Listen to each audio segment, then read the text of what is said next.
Hello दोस्तों, कैसे हैं आप। मैं आप सभी का स्वागत करता हूं अपने इस YouTube चैनल में जिसका नाम है यूनिवर्सिटी इंडिया और मेरा नाम है वीरेंद्र वर्मा। जैसा कि आप सभी जानते हैं कि हम लोग एक्सप्लोर करते हैं, रिव्यू करते हैं देश विदेश की यूनिवर्सिटीज, कॉलेजेस और उनके कोर्सेज को, और बताने की कोशिश करते हैं आप सभी को कि कौन सी यूनिवर्सिटीज या कॉलेजेस आपके लिए अच्छे हैं और कौन से यूनिवर्सिटी या कॉलेजेस आपको फंसा सकते हैं, आपके साथ फ्रॉड कर सकते हैं। आपको अवेयर करते हैं उन सभी कॉलेज और यूनिवर्सिटीज से। और दोस्तों, आज का हमारा टॉपिक है एमबीबीएस अब्रॉड की। आज हम लोग बात करेंगे कि एमबीबीएस जब अब्रॉड करने के लिए स्टूडेंट्स इंडिया से जाते हैं तो क्या क्या प्रॉब्लम्स वो लोग फेस करते हैं, क्या क्या गलतियां वो लोग करते हैं, वो बहुत मेजर गलती होती हैं, या फिर क्या क्या वो कमियां छोड़ देते हैं अपने एडमिशन लेने में, जो कि उनको पहले से ही अपने हैंड पर उसके ढंग से सर्वे कर लेना चाहिए, इन्वेस्टिगेशन ढंग से कर लेनी चाहिए। और वो लोग फंस जाते हैं छोटे से एक लालच में किसी भी कंसल्टेंट के या एजेंट के झांसे में आकर, और बाद में उन्हें इस चीज के एवज में बहुत बड़ी एक रकम चुकानी पड़ जाती है। दोस्तों, आज मैं बताऊंगा कि फ्रॉड एजेंट्स या किसी भी तरह के एक चीट करने वाले कंसल्टेंट से आप किस तरह से बचें और किस तरह से इनके झांसे में ना आए। दोस्तों, जो स्टूडेंट्स मेडिकल की स्टडीज कंप्लीट करके आते हैं वो बनना चाहते हैं डॉक्टर, और क्योंकि उनके पास इतना बजट नहीं होता, काफी हाई बजट में जाता है इंडिया में एमबीबीएस करना, या किसी रीजन से उनका एडमिशन इंडिया में नहीं आ पाता, तो वो रुक करते हैं स्टडी अब्रॉड के लिए, एमबीबीएस अब्रॉड के लिए। और यहीं से शुरू होता है जहां पे उनको एक अच्छी इन्वेस्टिगेशन करनी चाहिए थी, अपने हैंड पे अच्छे एक कोशिश करनी चाहिए थी अच्छा एजेंट ढूंढने की जिसके थ्रू वो जा सके अब्रॉड, क्योंकि एजेंट बहुत जरूरी है अब्रॉड में एडमिशन लेने के लिए। आप डायरेक्ट ऐसे एडमिशन नहीं ले सकते। दोस्तों, सबसे पहले बताता हूं कि एजेंट्स के थ्रू आपको क्या नहीं करना चाहिए। दोस्तों, जब भी कभी आप एडमिशन लेने की सोचते हैं एमबीबीएस में अब्रॉड में जाने के लिए, कोई भी चाहे वो कंट्री हो, जॉर्जिया हो या चाइना हो, बांग्लादेश हो या कोई भी कंट्री जहां पे आप जाना चाहते हैं, सबसे पहले तो कंसल्टेंट से आपका कॉन्टेक्ट होता है। कंसल्टेंट आपको बड़े बड़े ऑफर देकर अपने पास बुलाता है। सबसे पहले आपको क्या ध्यान रखना है, जो भी कोई एजेंट्स आप लोगों के पास ऐड देते हैं या आप उसके ऐड को देखते हैं जहां लिखा होता है 3 लाख में, 5 लाख में एमबीबीएस करें, या 10 लाख में एमबीबीएस, 15 लाख में एमबीबीएस करें, तो दोस्तों इसमें होता क्या है, ये लोग हिडन जो चीजें होती हैं वो सब उसके अंदर छोड़ देते हैं। जैसे कि आपका हॉस्टल, मेस, वीजा एक्सटेंशन, ये सब चीजें उसके अंदर नहीं मेंशन होती। वो बात करते हैं सिर्फ फीस की। ये फीस $3500, $4500 या $5500 फीस है जिसमें कि आप एमबीबीएस कर सकते हो। दोस्तों, जब भी आप कभी उस एजेंट से बात करते हैं, टेलीफोनिकली मिलने आप उसके पास जाते हैं, तो सबसे पहले तो मेरी एडवाइस है कि अपने डॉक्यूमेंट साथ ना लेकर जाएं।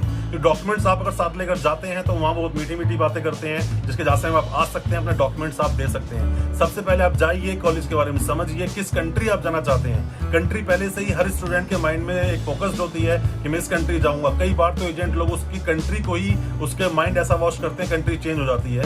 तो जिस भी कंट्री में आपने चूज किया है, अपने आप की स्टडी की है, बेटर है आप उसी कंट्री में जाइए, उस एजेंट से जाके मिलिए, पूछिए कॉलेजेस के बारे में, कौन से कॉलेज अच्छे हैं, कौन से नहीं, और उसके पास कितने तरह के ऑप्शंस हैं उसके पास कॉलेजेस के, जो कि आपको वो दे सकता है। पहले ही बैठकर पूरी तरह से डिटेल में आप उससे बात कर लीजिए। फीस क्या होगी, हॉस्टल क्या होगा, मेस क्या होगा, वीजा एक्सटेंशन क्या होगा, वहां जाने के बाद हम लोगों को पिक कौन करेगा, क्या फ्लाइट फेयर है, और भी बहुत तरह के खर्चे। दोस्तों, मैं आपको एक एडवाइस और करता हूं कि कभी भी जब भी आप किसी भी कंसल्टेंट, किसी भी एजेंट से मिलते हैं एमबीबीएस करने के लिए, कभी भी जाकर उसको ओरिजिनल डॉक्यूमेंट आप कभी मत दीजिए किसी भी सूरत में। चाहे वो कितने अच्छे ऑफर्स दे, आपको कितनी अच्छी अच्छी बातें बताएं, या कभी भी आपसे बोलता है कि ओरिजिनल डॉक्यूमेंट के बिना रजिस्ट्रेशन नहीं होगा, तो ये सब मिथ है, ऐसा कुछ नहीं होता। आपके डॉक्यूमेंट्स पे आपका रजिस्ट्रेशन हो सकता है कि जब वहां से इन्विटेशन आता है तब जरूरत पड़ेगी आपके पासपोर्ट की। अभी आप पासपोर्ट मत दीजिए, कोई भी किसी तरह के ओरिजिनल डॉक्यूमेंट को आप उस कंसल्टेंट या एजेंट को मत दीजिए। आप चाहते हैं उस कंसल्टेंट के थ्रू जाना, एक छोटा सा एक आप उसको एक टोकन अमाउंट आप दे सकते हैं जहां से वो अपना काम शुरू कर दे। अपने डॉक्यूमेंट्स की जेरोक्स दीजिए, और जब आपको लगता है सब कुछ ठीक, उसके बाद वो थोड़ा सा भी आपका काम करवा दे और वहां से आपका वो मंगा देता है कुछ भी एडमिशन या रजिस्ट्रेशन लेटर आपके हाथ में आ जाता है, उसके बाद उसको बाकी पेमेंट कीजिए। और किसी भी कंसल्टेंट, किसी भी एजेंट को सिर्फ उसकी कंसल्टेंसी दीजिए, मतलब कि उसको सिर्फ उसका प्रोसेसिंग चार्ज दीजिए, उसके अलावा कोई भी किसी भी तरह का पैसा अगर आप एजेंट को या कंसल्टेंट को देते हो एमबीबीएस एडमिशन के लिए, तो आप फंस सकते हो उस फ्रॉड में, फंस सकते हो उस चीटिंग में। कई बार हमारे पास कमेंट आते हैं, कई हमारे पास स्टूडेंट्स के कंप्लेंट्स आती है, जैसे कि जो लोग पुराने हैं इस चैनल पे वो सब जानते हैं कि हम लोग कई स्टूडेंट्स के, हजारों स्टूडेंट्स की अब तक मदद कर चुके हैं जो फंसे हैं किसी भी तरह चीटिंग या फ्रॉड में। अगर वो चाहते हैं हमारी मदद, हमें कमेंट बॉक्स में आप जरूर लिख सकते हैं। हमारी एनजीओ है फाइट फॉर टू, जो आपकी जरूर मदद करेगी। एजुकेशन के साथ ही वो एजुकेशन में हर तरह की मदद करती है सभी स्टूडेंट्स की और उन कंसल्टेंट या एजेंट्स की जो परेशान है किसी भी कॉलेज या यूनिवर्सिटी। फिर उसका अगला आप काम क्या करेंगे, जब भी कोई कॉलेज आपका मान लीजिए कोई भी सेटल हो जाता है कि इस कॉलेज में आप जाना चाहते हैं, फिर आप चेक कीजिए उसका एमसीआई अप्रूवल कब मिला था, अभी तक चल रहा है कि नहीं चल रहा है, और भी बाकी अप्रूवल जो भी आपको जरूरत है। रैंकिंग देखिए उसकी, और साथ ही देखो दोस्तों रैंकिंग बनाना कोई बड़ी बात नहीं है, रैंक इजीली आ सकते हैं, या फिर रिव्यू बहुत आसानी से आ सकते हैं। आपने देखे होंगे बहुत सारे वीडियोस डले हैं यूट्यूब पर, या अलग तरह के वीडियोस डले हैं कि वहां जाते हैं मैथ्स में बच्चों के सामने माइक ले खड़े हो जाते हैं, पूछते हैं हमारी सर्विस कैसी लगी। दोस्तों ये सब प्लान्ड होता है, ये सब एक गेम है आप लोगों को फंसाने के लिए। आपको दिखा देते हैं, आपको लगता है बहुत बड़ा कंसल्टेंट है, हम लोग की बहुत तरह की मदद करेगा, ऐसा कुछ नहीं है। एडमिशन होने के बाद मैंने क्या बताया आपको कि आप एडमिशन लीजिए और सिर्फ अपनी प्रोसेसिंग फीस या कंसल्टेंसी फीस दीजिए उस एजेंट को या कंसल्टेंट को। उसके अलावा कुछ भी आप अगर देते हैं तो सब स्टेक पर लग सकता है। कोशिश कीजिए सारी वो पेमेंट आप खुद दें उस कॉलेज को या फिर उस यूनिवर्सिटी को जहां आप एडमिशन ले रहे हैं, जहां आप अब्रॉड जा रहे हैं।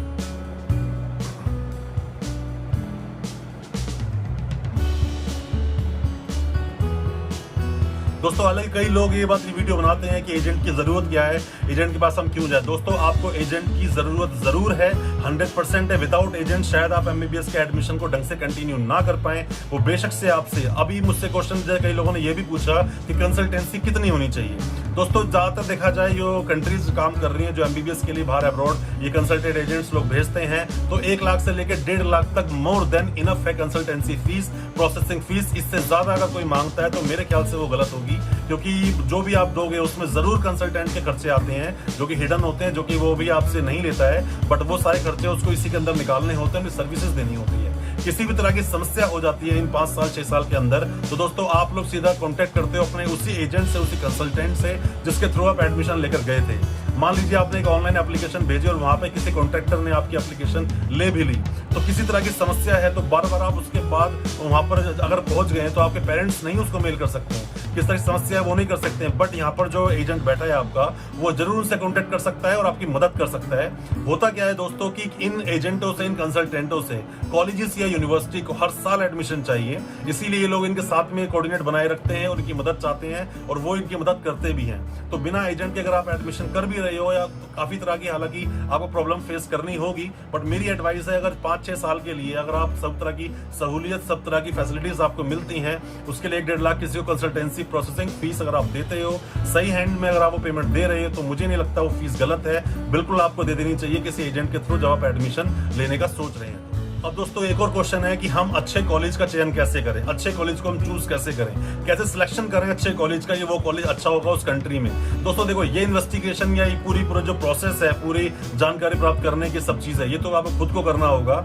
आप इन चीजों पर बिल्कुल भी बिलीव ना करें कि आपने गूगल पर टाइप किया बेस्ट कंसल्टेंट का नाम आ जाए और आप उसको देखकर एडमिशन ले लें, ये भी गलत होगा। जिस कॉलेज में आप एडमिशन ले रहे हैं WHO के उसके रैंक देखिए टोटल उसका क्या आ रहा है, साथ में MCI में अप्रूवल क्या है, उसके सारे अप्रूवल्स कैसे हैं, क्या पिछले 4-5-6 साल में कोई किस तरह का कोई स्कैम तो नहीं हुआ उस कॉलेज में, या फिर जो स्टूडेंट्स वहां पढ़ रहे हैं उन लोगों का खुद का पर्सनल रिव्यू क्या है। अगर उनके ब्लॉग मिल जाते हैं तो ज्यादा अच्छी बात है, बट किसी कंसल्टेंट या एजेंट का बनाए हुए ब्लॉग्स पर आप बिलीव ना करें, उनकी वीडियोस पर आप बिलीव ना करें। वो जाते हैं हॉस्टल्स में या यूनिवर्सिटीज में और बोलते हैं हमारा खुद का मैस है, ऐसा कुछ नहीं होता। आप खुद अपने विवेक से काम लें, एडमिशन लें, किसी भी कंसल्टेंट या किसी भी एजेंट को सिर्फ उसकी प्रोसेसिंग फीस दें। ओरिजिनल डॉक्यूमेंट्स कभी भी गलती से भी किसी भी कंसल्टेंट को ना दें, उससे मिलें, और जब पहली बार आप जाते हैं डॉक्यूमेंट्स लेके ना जाएं। सिर्फ टेलीफोनिकली किसी बिलीव करके पेमेंट ट्रांसफर ना करें, उसके ऑफिस जाएं, उससे मिलें और देखें सब हकीकत को कि क्या कुछ है उस कंसल्टेंट के बारे में। दोस्तों बहुत जरूरी होता है कि लोग फंस कैसे जाते हैं, बड़े बड़े ऑफिस खोलकर बैठे हुए कंसल्टेंट जाते हैं, देखते हैं वहां पे कि 30 सारे लोगों का काम कर रहा है, अच्छा तो सब कुछ उनको दिखाई देता है, बस इसी झांसे में आकर वो फंस जाते हैं स्टूडेंट लोग, उनको पेमेंट दे जाते हैं। दोस्तों ऐसा कुछ नहीं है। जो कोई एक कंसल्टेंट अगर एक कमरे में ही बैठा है और वो एडमिशन करवाता है, बट बशर्त ये है कि कई सालों से वहां पर हो, वो प्रॉपर्टी उसकी खुद की हो, उसका एक मार्केट में कुछ नाम हो, तो वो आपको ज्यादा अच्छा सर्विस दे सकता है। बल्कि उनके जो एक बड़े बड़े ऑफिस खोलकर बैठे हुए हैं उनको खर्चे बहुत हैं, इसीलिए वो लोग आपको मिसलेनियस चार्जेस के नाम पर उल्टे सीधे चार्जेस आपसे वसूल कर सकते हैं। इसीलिए बेहतर होगा कोई नॉर्मल आप कंसल्टेंट मिल जाता है उसके थ्रू आप जाएं, क्योंकि जो बड़े ऑफिस खोल के बैठे हैं वो भी जाकर कॉन्ट्रैक्टर के थ्रू ही एडमिशन करवाएंगे, और जो नॉर्मल ऑफिस वाले हैं वो भी कॉन्ट्रैक्टर के थ्रू ही करवाएंगे। बट जो नॉर्मल एजेंट्स लोग जो होते हैं उनको अप्रोच करना इजी है, बट जो बड़े ऑफिस खोलकर बैठे हैं शायद उनको अप्रोच करना इजी नहीं होता है।